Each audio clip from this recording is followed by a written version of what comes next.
On the show today is Adebo Ogundoyin, Speaker of the Oyo State House of Assembly. He's also Chairman Conference of Speakers of State Legislators. Is right here with me in the studio. Mr. Speaker, thanks for coming.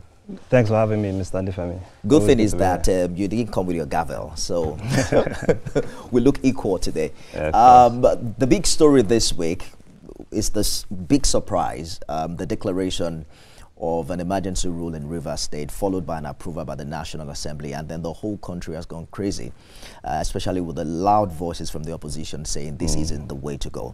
What is the position of the Conference of Speakers on this, especially with the suspension of members of the Rivers State House of Assembly? Well, to be honest, the Conference of Speakers, we haven't really met to deliberate on this matter. Okay. But you said it's mostly from the opposition. But I would say, to be honest, it's been from Nigerians from everywhere, especially Nigerians that care about our democratic nature. My own personal view on this matter is simply that we all know that the state of emergency has been declared, and the National Assembly has ratified it, both in the Senate and the House of Representatives.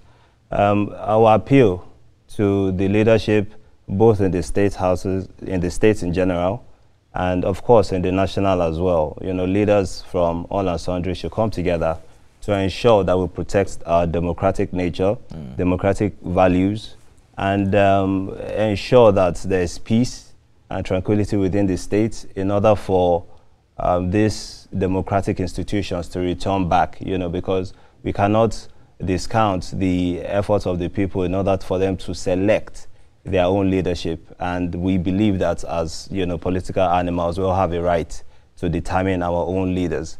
So I would just say from a personal point of view that everybody should put hands together to ensure that these democratic institutions return back, be it the executive and the legislative arm. The legislative arm is one that concerns me directly, as the Chairman Conference of Speakers of State Legislatures.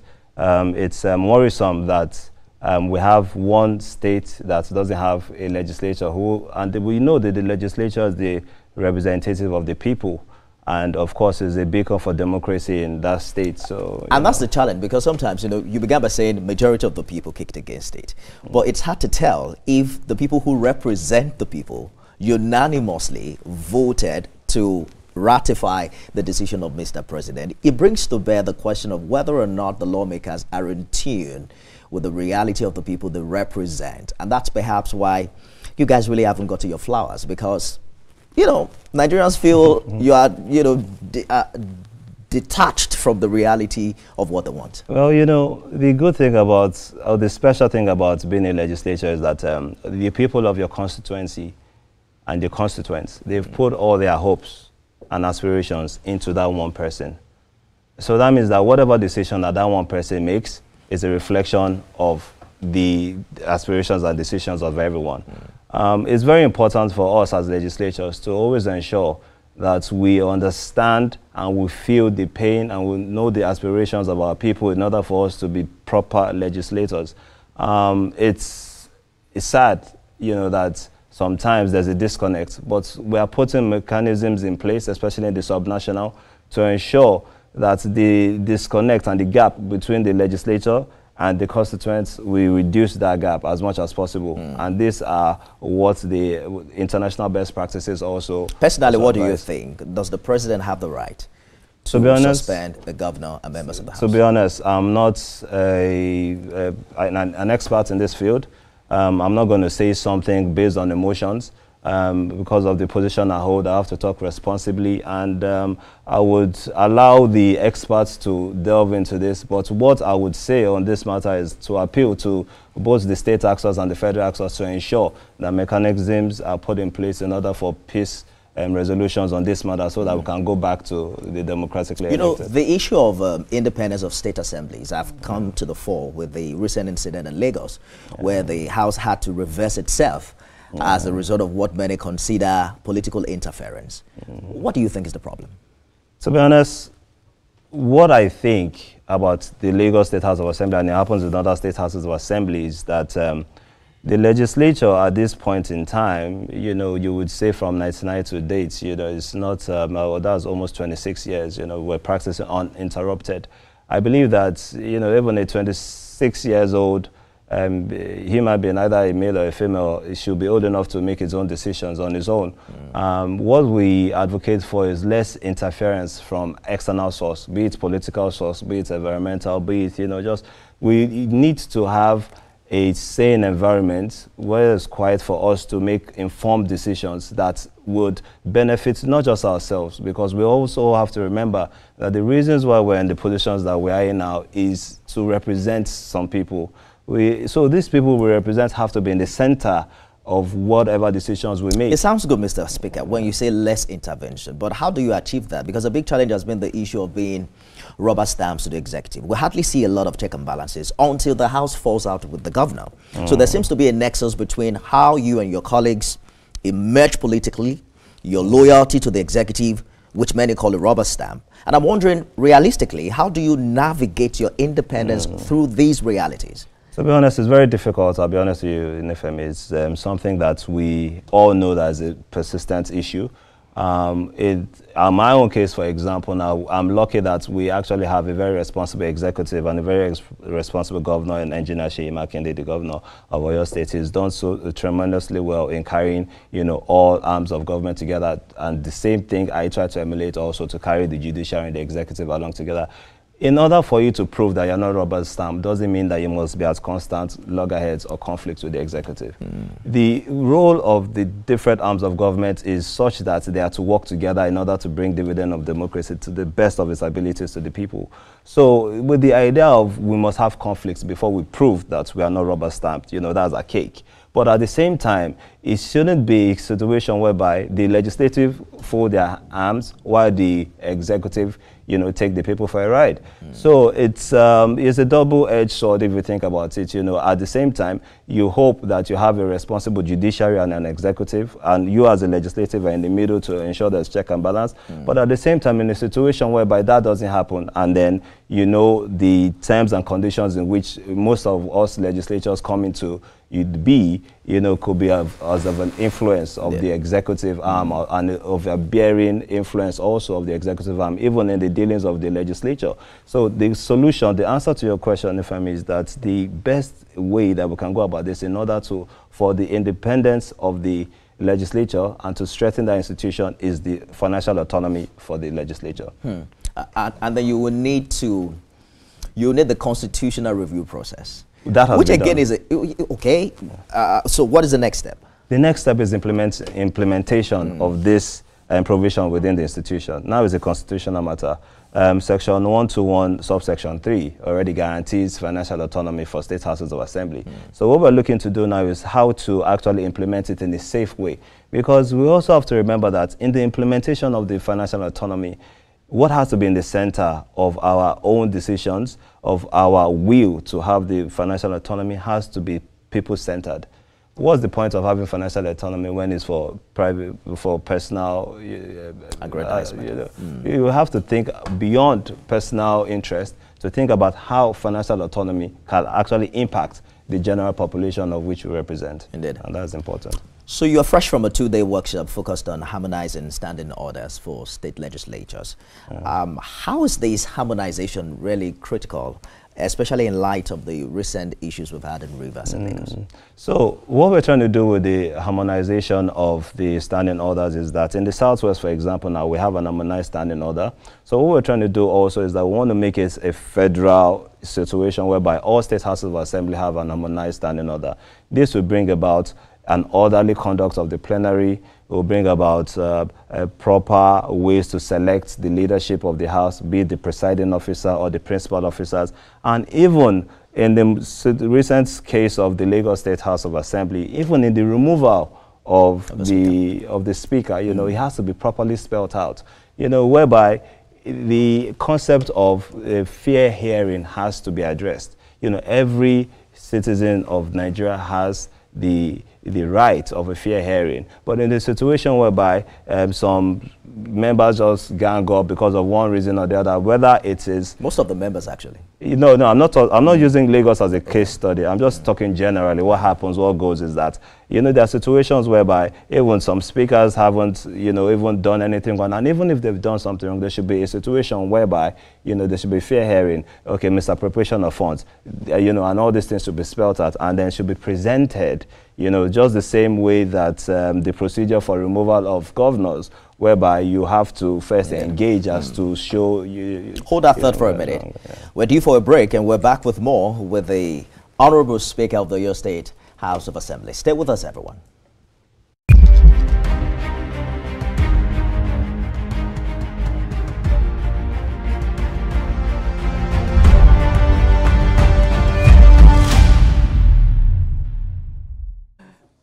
Thanks for staying. One Right Honorable Adebo Ogundoyin is here. He's Speaker of the Oyo State House of Assembly and Chairman Conference of Speakers of State Legislatures. Thank you for staying the course in the program. Thank you. All right. So sometimes I wonder whether the problem is with the House rules or the implementation of it. Because look at what happened recently at the National Assembly. I spoke with some expert yesterday who mentioned that the House rule requires that there's actual voting. And that the voting procedure is published in at least 2 national dailies. What we saw was a voice vote. So now you want standing orders. But Nigerians are saying, even at the National Assembly where these orders exist, we don't really see them implemented.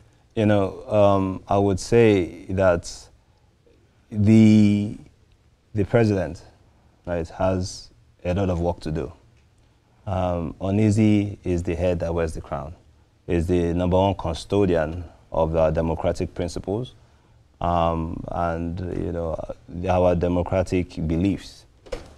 In a situation whereby whether the national or the state houses of assembly or even the judiciary, we believe that the leader of all of the democratic practices or the political class has to step in to ensure that we protect these institutions. So it is really a national issue, us we're subnational. I can air my own personal opinion on this. And it's also down to the people, of concerns to also take this case up. But generally, I would say that as I'm sure the Speaker knows exactly what he's doing. I'm sure the Senate President also knows what he's doing. And, even though they still have protective and advisories in the clerks of the houses of, of National Assembly. I'm sure they are advised, and if they erred, maybe they have to check within themselves, and if they are correct, then, it's been done. But some critics argue that if you harmonize the standing orders, it might stifle the unique needs of individual states. How do you respond to that?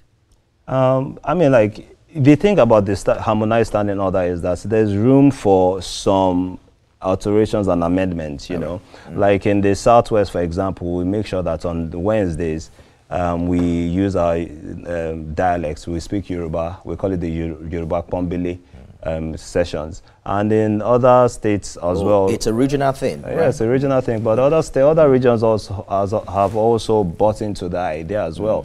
So, there are some things that we pick, there are some things that, we do, but most importantly is to ensure that we have international best practices and even local best practices and national best practices spread amongst all the 36 state houses of assembly. And that is the goal. Because you see what happens is that there's disparity in terms of the debate that some plenaries have. You have to have the standing order to guide so that you can have a and meaningful debate within the House of Assembly in order for you to get a consensus out of that. Some state houses of assembly do it in a different ways, and while some others do it in a good way. So when we compare notes, and then we all decide by ourselves that, okay, this is the best ways, with some other development partners that have also helped us to determine, the best ways to get the consensus out of, debate, and then we'll move forward, with whatever we decide to do. The issue of special seats for women in legislative houses, how many women do you have in the Oyo Assembly? I'm happy to announce that it's 100% increment from the last assembly. The last assembly we had 1, and then now we have 2. So if you keep on increasing by 100%, I guess before you know it, we'll have our women in the house. That is still out of how many seats? Out of 32, actually. Oh my! So I'm wondering what percentage is that? Mathematicians in the house. I don't have the percentages for that, but the truth is that we actually support this. Yeah. What's your position on the special seats for women?